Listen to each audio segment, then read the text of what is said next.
Soleimani was the architect of Iran's asymmetric warfare against the United States and its allies. He's the guy who put together this network of militias that they have spread across the Arab world and to whom they are delivering precision-guided weaponry. He was absolutely indispensable in their system. He was unique. He was the de facto foreign minister for Iran. Zarif is his errand boy. He's the one who really determined in all of Iran's most important relationships how they would be run. He was technically the number 2 in the Revolutionary Guards because he was the head of the Quds Force. That's their external action arm. But in fact, he was the more important figure. He had a direct line to the supreme leader. He'd been doing this for decades. The killing of him was the single most important step the United States has, or most consequential step the United States has taken in the Middle East since the invasion of Iraq. Wow. Why did it take so long? There was no prior opportunity? There were prior opportunities. I know when I was in the White House and in the Bush administration, I hate to say, I know personally of 3 times when we literally had him in our crosshairs and did not pull the trigger. Wow. You were in the Bush White House? Yes, I was at the National Security Council for Bush. And to the extent that you feel free to disclose, why was he not killed then?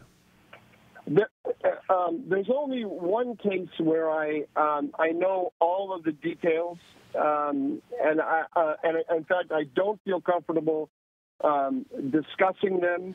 Other than to say that we were afraid of the political backlash inside Iran because he was joined in the car with him, in particular, partly because of who he is, but also because he was in the car with him at the time, was a person of some standing in Iraq, and if that person were also eliminated, we were afraid. Oh, in Iraq. Oh, there was an Iraqi with him. Oh, I see. Yeah. All right, well, that would explain that. So it seems to me that the opportunities to kill this man were not, there was not a large number of opportunities.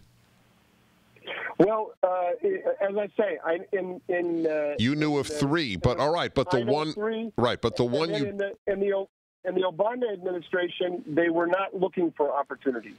Quite the opposite. All right, right. So tell me, okay, so let me just say that the one example that you gave, I also wouldn't have pulled the trigger. I would not have wanted the United States to deliberately kill an Iraqi leader. I mean, that makes perfect sense to me. I don't know the other 2 cases, obviously, and let's talk about, it was the opposite, you said, under the Obama administration with regard to Soleimani. What does that mean? Well, the Obama administration was, Barack Obama saw his engagement of Iran as his masterstroke, and that was his contribution to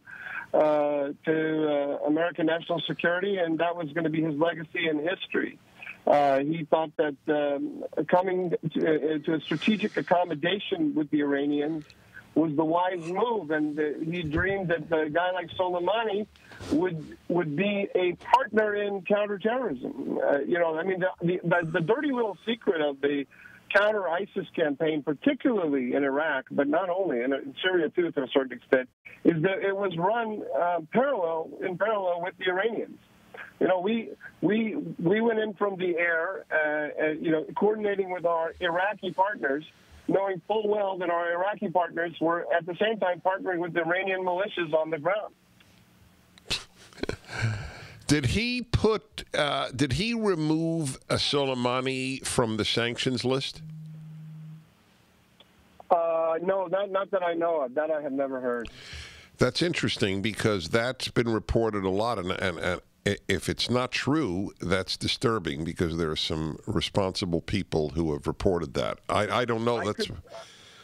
I could be wrong about that. I haven't seen that. All right, yeah, look into it. I had never heard that. Okay, well, but you know, there's sanctions and there's sanctions. There's the Quds Force is sanctioned, and Soleimani was sanctioned. But was the CIA given orders to target him? And I know for a fact that it wasn't. Are you aware that just now, I think while we were talking, the House passed a resolution to the effect, and I don't have the words in front of me. Oh, maybe I do have the words in front of me. U.S. House to vote on limiting Trump's ability to wage war on Iran. Are you familiar with that? I'm not familiar with that. It's amazing to me. I wouldn't have thought, we started out this discussion about leftists and liberals. If you'd have asked me last week, you said that Qasem Soleimani is going to be eliminated by the United States. What's going to be the response of the left? And I would have said they're going to grudgingly admit that it was a good thing, but say that Trump doesn't have a proper strategy or something like that. The extent to which they have gone to say that this was a bad move has actually shocked me. Good. I want to stay with that. I want to talk to you about that. This is